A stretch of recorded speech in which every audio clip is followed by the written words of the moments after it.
ओम शांति। हम सभी सेवाओं के फील्ड में स्थित हैं।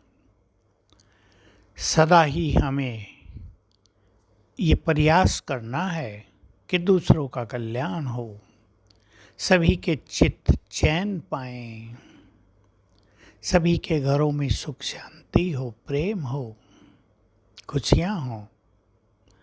सभी का प्रभु मिलन कराने का काम भी हमारा है और सभी को सत्य ज्ञान देना भी हमारी जिम्मेदारी है।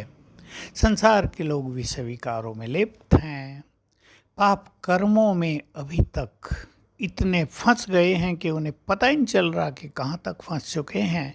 उनकी सजाएं भी मनुष्यों को मिल रही हैं। इस कारण संसार में दुख बढ़ रहा है। हमें सबको अवेयरनेस देनी है। तुम कौन हो और किसके हो, कहाँ से आए हो, कब आए थे, क्या करने आए थे और क्या करने लगे, जाने का समय आ गया है। तो हमें ये सेवा निरंतर करनी है। संगठित रूप से हमारी सेवाएं होती हैं। कहीं प्रदर्शनी होते हैं, कहीं मेले लगते हैं, बड़े बड़े प्रोग्राम्स होते हैं। हम देखते हैं हमारे प्रोग्राम में हजारों लोग आ रहे हैं। उन सब पर इफ़ेक्ट किस चीज़ का होता है? हमारे श्रेष्ठ वाइब्रेशंस का, हमारी श्रेष्ठ स्थिति का, हमारी आत्मिक दृष्टि का, हमारी स्वमान की स्थिति का, योग युक्त स्थिति का। बोल में प्रभावी तब आता है जब हम योग युक्त हों, स्वमानधारी हों, आत्मिक स्वरूप में स्थित हों। और इन सब के साथ हमारे संगठन के वाइब्रेशंस बहुत सुंदर हों, आकर्षक हों। इसके लिए एक दूसरे के लिए स्नेह और शुभ भावनाएं रखना आवश्यक है।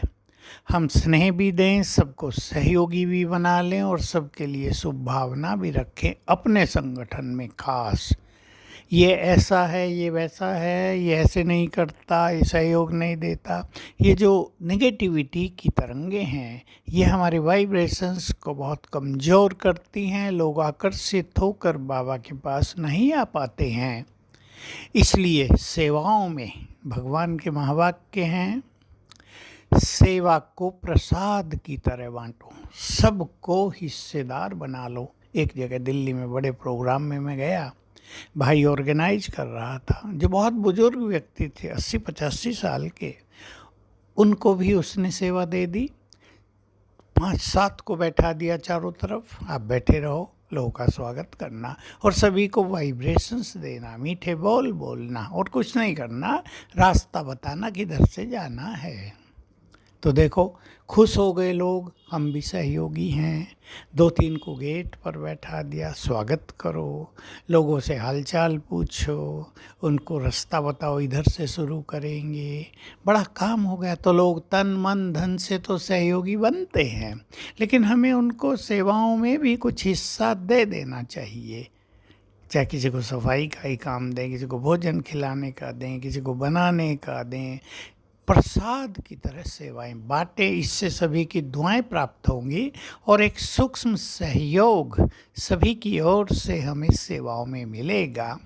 तब हमारे ज्ञान का प्रभाव दूसरों पर पड़ेगा। तो हम चेक करें, चाहे परिवार हो, चाहे हमारा सेवाओं का संगठन हो, ईश्वरीय परिवार हो। देखिए, वाइब्रेशंस बनते हैं हमारी वृत्ति से। वृत्ति का अर्थ होता है हम किस नज़र से दूसरों को देखते हैं। इंग्लिश में इंस्टिंक्ट शब्द है, लेकिन एटीट्यूड प्रचलित है। किस एटीट्यूड से हम दूसरों को देखते हैं। एटीट्यूड अहंकार को भी कहते हैं, लेकिन वो नहीं। किस दृष्टिकोण से हम दूसरों को देखते हैं, आत्मिक दृष्टि से। इस दृष्टि से आप देखें अपने संगठन को। ये जो हमारे संगठन में आत्माएं हैं, ये देव कुल की महान आत्माएं हैं।